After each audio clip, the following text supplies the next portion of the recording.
Acte 2, 3 à 4 est le code d'une vie chrétienne sur terre. La chute d'un homme commence à quel moment? À quel moment un homme peut dire je suis en train de chuter? Je suis en train de me perdre. En amont, écrivez ceci s'il vous plaît. Lorsqu'un homme commence à se perdre, il ne le sait jamais. La chute commence quand vous l'ignorez. Lorsqu'un homme commence à chuter, généralement, il ne le sait jamais. La chute commence lorsque vous ignorez votre chute. Écrivez ceci également, s'il vous plaît. La chute d'un homme commence lorsqu'il oublie ceux qui l'ont aimé, lorsqu'il oublie ceux qui l'ont pardonné, lorsqu'il oublie ceux qui l'ont supporté, ainsi que lorsqu'il oublie ceux qui l'ont enseigné. Dans enseigner, vous pouvez y mettre aussi l'éducation. Tout ça, c'est l'enseignement. Tout celui qui t'a enseigné à faire quelque chose, même à peigner tes cheveux, c'est l'enseignement. La chute commence lorsque ces éléments majeurs sont méprisés. Lorsqu'un homme oublie les personnes qui l'ont aimé, car ceux qui t'ont aimé t'ont appris à aimer. Quelqu'un comprend quelque chose maintenant? Est-ce que tu vois le squelette de l'enseignement? Ceux qui t'ont aimé t'ont appris à aimer. La chute commence lorsque tu oublies ceux qui t'ont pardonné. Ceux qui t'ont pardonné t'ont appris à pardonner. T'ont appris que le pardon existe. La chute commence lorsque tu oublies ceux qui t'ont supporté. Ceux qui t'ont supporté t'ont appris que dans la vie, il faut supporter aussi les autres. Car celui qui a été supporté, supportera. Et là, on commence encore à voir le squelette.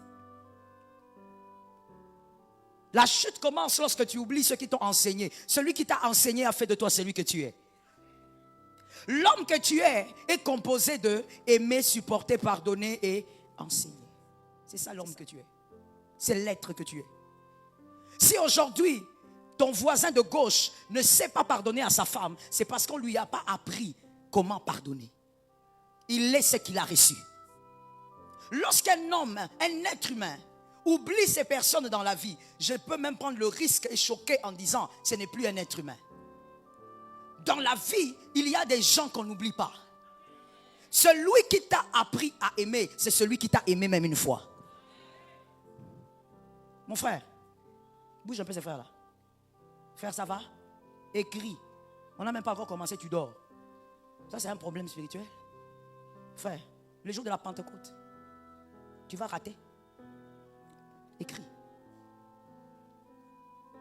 Lorsque tu oublies ces éléments dans ta vie, tu commences à chuter. Lorsque tu méprises ces hommes clés dans ta vie, ta chute a déjà commencé, même si tu es dans l'opulence. Celui qui oublie se perd. Merci de l'écrire aussi, s'il vous plaît.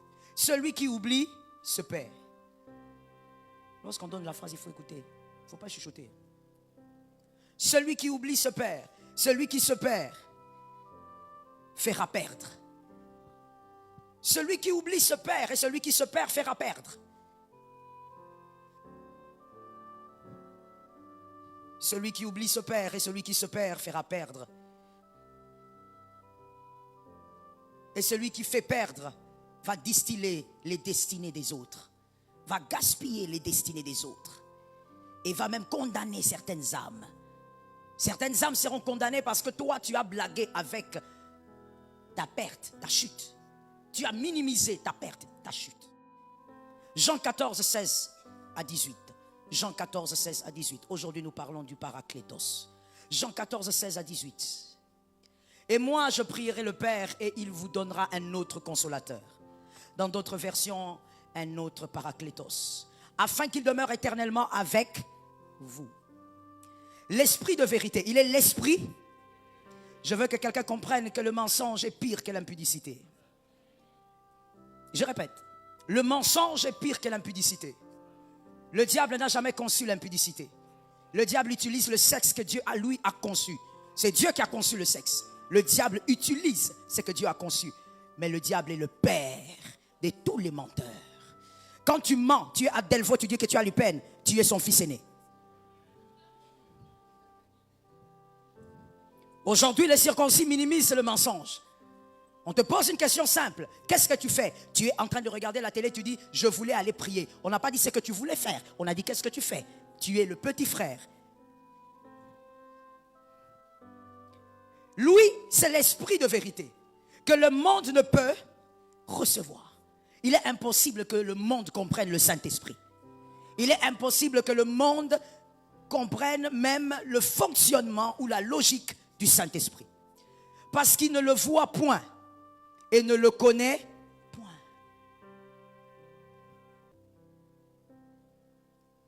Levez-vous s'il vous plaît. Vous. Avez-vous confiance en Matthieu? C'est qui?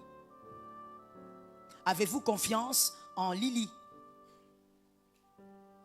Non? Pourquoi? Pardon? Parlez un peu plus fort. Répétez. Non, parle avec autorité, mon frère. Tu es un homme, parle fort.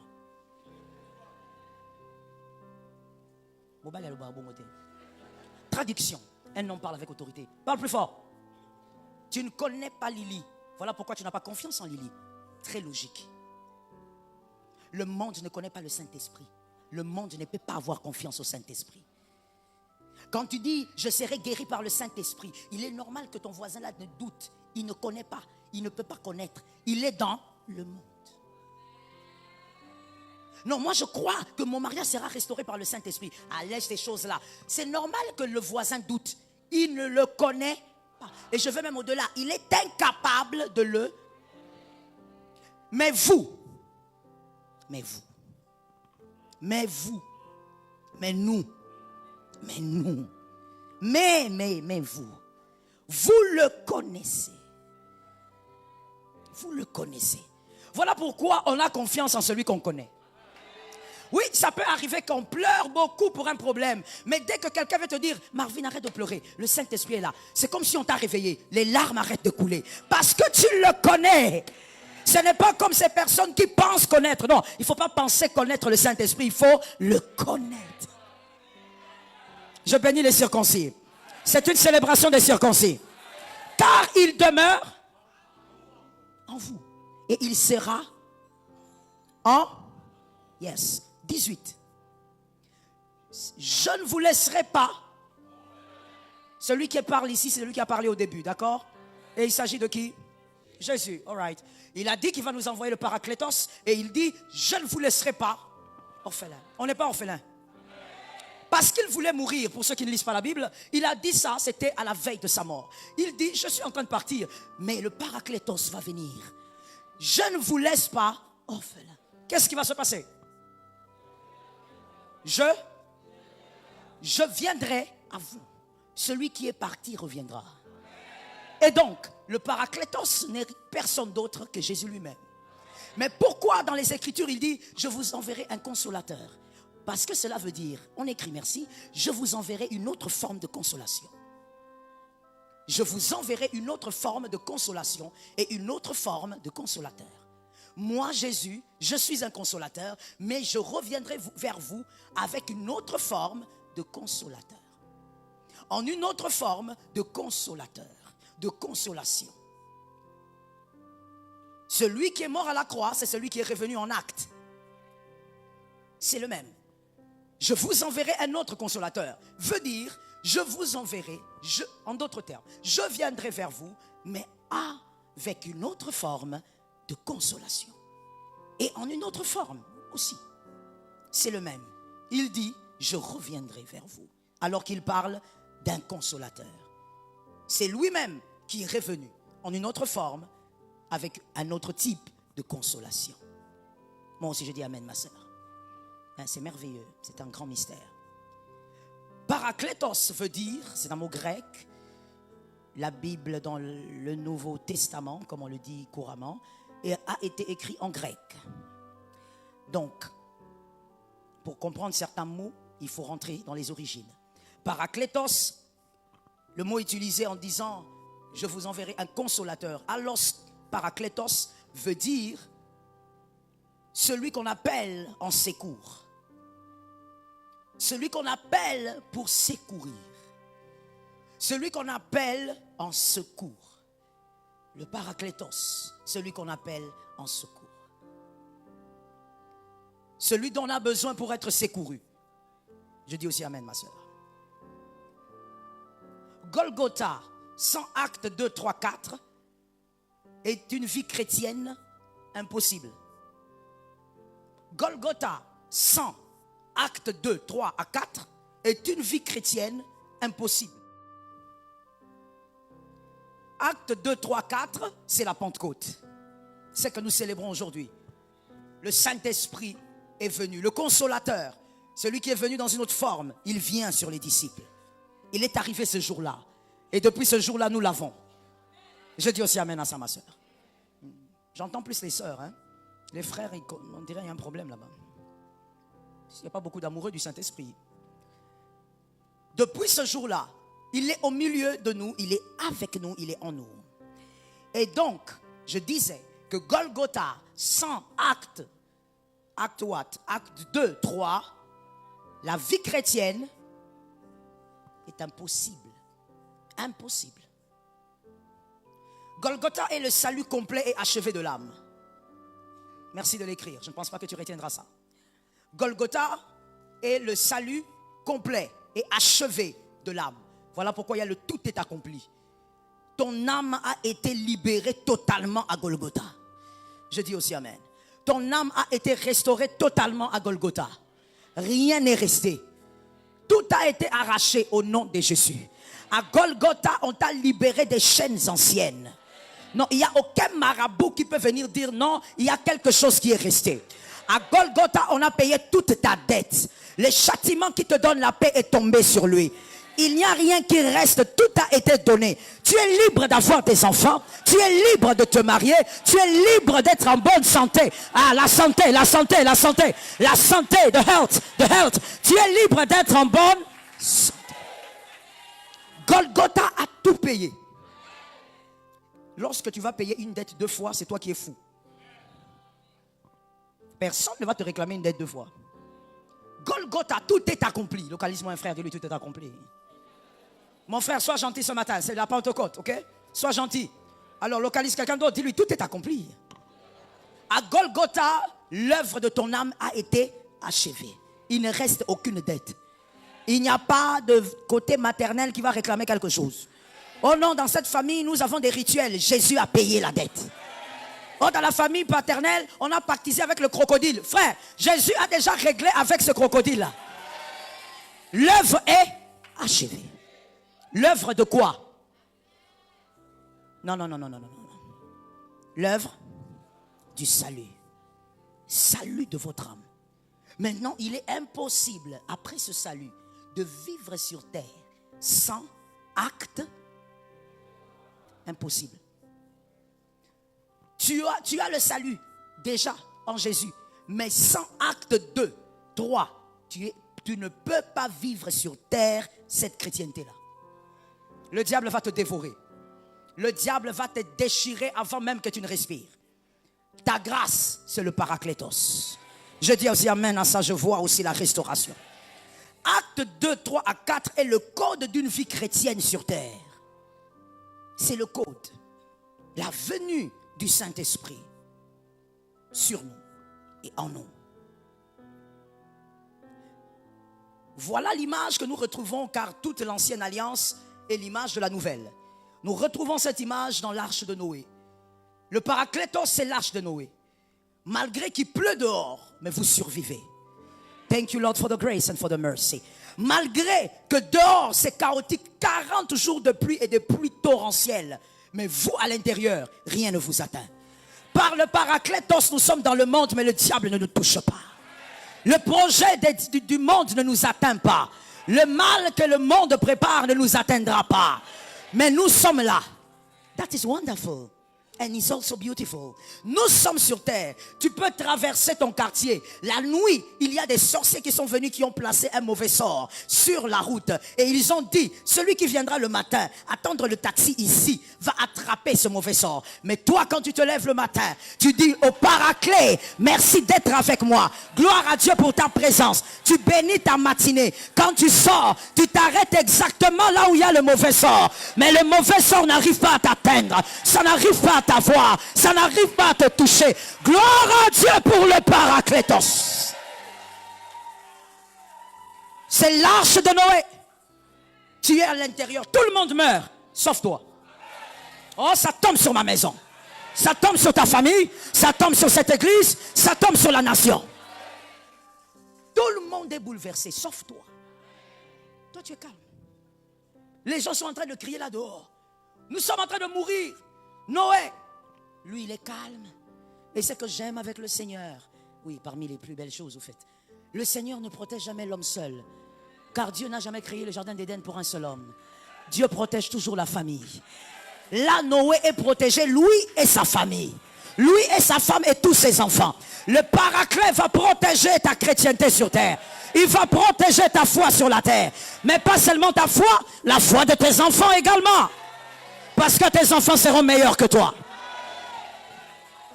Un homme intelligent a reçu ça. Je sens l'onction. Et c'est normal, c'est le Paraclet. Christ ne nous a pas transmis une puissance. No way.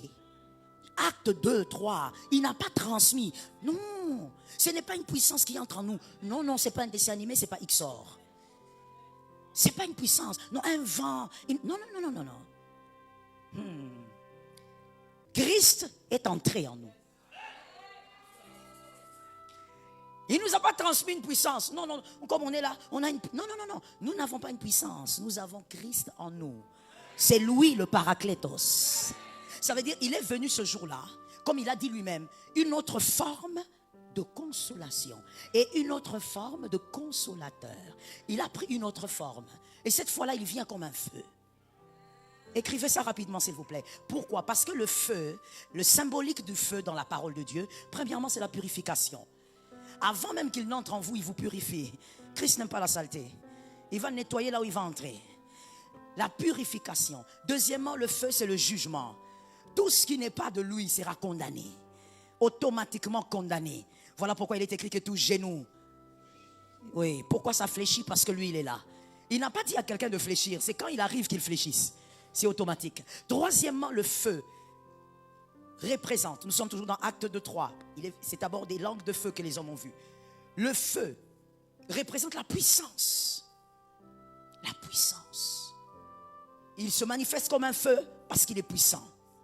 Il exprime une certaine puissance. Voilà pourquoi il vient comme un feu. Il est venu, il est entré. Est-ce qu'on se comprend? D'accord, on va mieux se comprendre. 4 frères, venez s'il vous plaît. Un petit cercle fermé. Un petit cercle fermé. Voilà, c'est même une bonne idée, tenez-vous. Ça, c'est votre corps. D'accord? Voilà. Monsieur, viens. Sois à l'intérieur. Fermé. Cite-moi ton prénom de là où tu es. J'ai vu quelqu'un regarder à gauche avant de citer le prénom. Tu as oublié ton prénom? Mon frère, tu as oublié ton prénom comment? Tu es tellement... Bon, bref. Le cercle, c'est ton corps. Le corps là que tu as porté ta belle veste, ta jolie robe. Le cercle, c'est ton corps. À l'intérieur, le monsieur que tu vois, c'est ton vrai toi. Ton esprit. En réalité, en l'homme, c'est l'esprit. Maintenant, voici ce que le Paraclétos a fait. Voici ce que Jésus a fait ce jour-là. Monsieur, levez-vous. Normalement, vous devrez être debout ici, non? Non.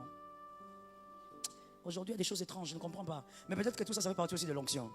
Il y a beaucoup de choses étranges aujourd'hui. Frère, lève-toi. Viens, s'il te plaît. Alors, comme tu as aussi une très belle veste, soyez derrière là. Restez là. Là, c'est Jésus qui a dit, je vous enverrai un consolateur. Je vous enverrai le Paraclétos. Il aura une autre forme, mais ça sera lui. Et il dit encore, je ne vous laisserai pas orphelin, je reviendrai. Donc, le même revient. Et quand il vient, ça c'est ton corps. Et toi tu es à l'intérieur. Imagine que tu étais dans cette salle-là ce jour-là. Et qu'est-ce que Jésus fait? Qu'est-ce que Jésus accomplit? Monsieur, rentrez. Rentrez. Entrez. Mon frère, sortez encore. Sortez. Pourquoi tu soulèves la main? Arish, tu soulèves la main pourquoi? Tenez-le. Je ne vous ai rien demandé, monsieur Arish. Tenez-le, restez comme ça. Monsieur, vous êtes le Paraclétos. Vous êtes Jésus qui avait promis qu'un autre consolateur viendrait. Et que celui-là, il sera un peu différent. Il n'aura pas la tunique. Il n'aura pas deux pieds. Il n'aura pas deux mains. Mais ça sera toujours lui. Maintenant, entrez. Non, entrez. Non, entrez. Ah frère, maillez-les. Kota. Frère. Madame, il y a maternelle à souffraguer. Hein? Ça, je ne traduis pas. Il est entré. Il ne nous a pas envoyé un vent. Non, c'est par une puissance des dieux que... Non. Il a accompli ce qu'il avait commencé avec Marie. Avec Marie, il est entré dans la matrice. Mais avec nous, il est entré à l'intérieur du corps tout entier. Il a rempli le corps. Ah, je croyais que quelqu'un comprenait les choses. Ton corps est le temple du Paraclet. C'est sa maison. Voilà pourquoi, dans des termes spirituels, nous appelons le corps une enveloppe. Ce n'est qu'une enveloppe. Voilà pourquoi arrête de faire beaucoup de caprices avec cette chose ici. C'est rien ça. Ce n'est qu'une enveloppe. Parce qu'à l'intérieur, plusieurs peuvent entrer. C'est pour ça aussi que certaines personnes ont des démons en eux. Ça se passe comme ça. Ton esprit est à l'intérieur de ton corps et il y a des démons qui sont venus aussi te visiter là-dedans. Et quand nous prions, nous disons sors. Parce que justement, il est à l'intérieur. Il doit commencer par sortir. Et exactement, tu vas entendre quelqu'un dire oui, Nabimi, oui c'est vrai, parce qu'il sort. Parce que le corps est une enveloppe. Mais là, ce jour-là, le Paraclétos est entré à l'intérieur. Il est Dieu, il n'est pas n'importe qui. Aide-moi à dire cette phrase-là. Moi, je ne sais pas. Tu as des ennemis dans l'église?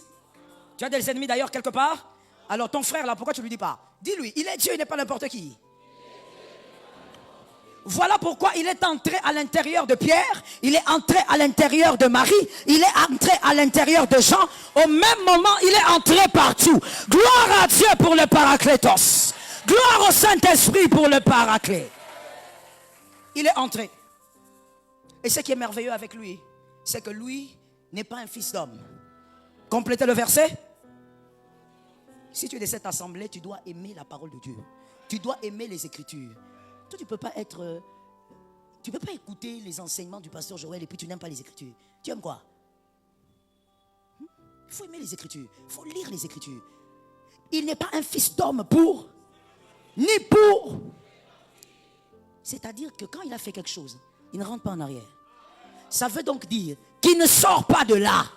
Quand il est déjà entré, il est déjà entré. Quand il est déjà entré, il ne sort pas. Jusqu'à ta mort, il reste à l'intérieur. Quand tu vieilliras, il sera, oh my God, il sera à l'intérieur. Quand tu auras des cheveux blancs, il sera... Voilà pourquoi il peut dire, je ne t'abandonnerai pas. Je ne te délaisserai pas. Parce qu'il reste avec toi à l'intérieur. Ce jour-là, c'est ce qui s'est passé. Oh, je t'interdis de dire que moi, l'onction, le Saint-Esprit, c'est un vent. Blasphème. Le Saint-Esprit est Dieu. C'est Dieu lui-même qui a parlé, qui est revenu. Parce que de toutes les manières, Jésus savait qu'aucun ange n'est omniprésent. Aucun ange ne peut se multiplier. Il est le seul à être capable de se multiplier. Il s'est multiplié en nous tous. Si tu as reçu Jésus dans ta vie, tu as le Paraclétos à l'intérieur de toi. Il est notre victoire. L'Esprit de Dieu que nous seuls connaissons. Nous, les circoncis. Celui qui est mondain ne peut pas comprendre ça. Il ne peut même pas capter le mystère et la grandeur de la chose. Maintenant, vois maintenant, lorsque Cristal, n'est-ce pas que ça c'est ton corps? N'est-ce pas? Toi tu es à l'intérieur, n'est-ce pas? Parce que c'est toi le vrai. Ça c'est ton corps. Alors Cristal, je veux que tu ailles vers l'autre poteau. Vas-y. Le problème d'intelligence ici, c'est terrible. Et on vous a dit que vous êtes le corps de cristal. Vous n'avez pas encore compris. Cristal, fais le tour. Va là où tu veux. Le corps en question, lourd, hein? Cristal, ton corps est trop lourd. Cristal, fais le tour de l'église, vas-y. Go. Alors, pendant que Cristal est en train de partir, il part avec quoi? Son corps est qui? Paraclétos. Il part avec lui. Il va avec toi. Même dans la vallée de l'ombre de la mort, je ne crains aucun mal, car il est avec moi. Sa houlette et son bâton me rassurent. Il dresse devant moi une table en face de mes adversaires. Il ondule ma tête, ma coupe. Tu ne mourras pas. Tu ne mourras pas. Tu ne mourras pas. Avant le temps de Dieu, tu ne mourras pas. Car ta coupe déborde. Oui, le bonheur et la grâce. Le bonheur. Stop. David a dit le bonheur et la grâce. Dis au voisin, ça c'était pour David. Localise un voisin qui a la foi. Laisse celui qui est façon. Dis à l'autre, ça c'est pour David. Localise un autre, dis ça c'est pour David. Maintenant dis à quelqu'un pour nous. Dans la nouvelle alliance. Dans la grâce. On va dire, oui, le Paraclétos nous accompagne jusqu'à la fin de notre vie. Jusqu'à la fin de notre vie.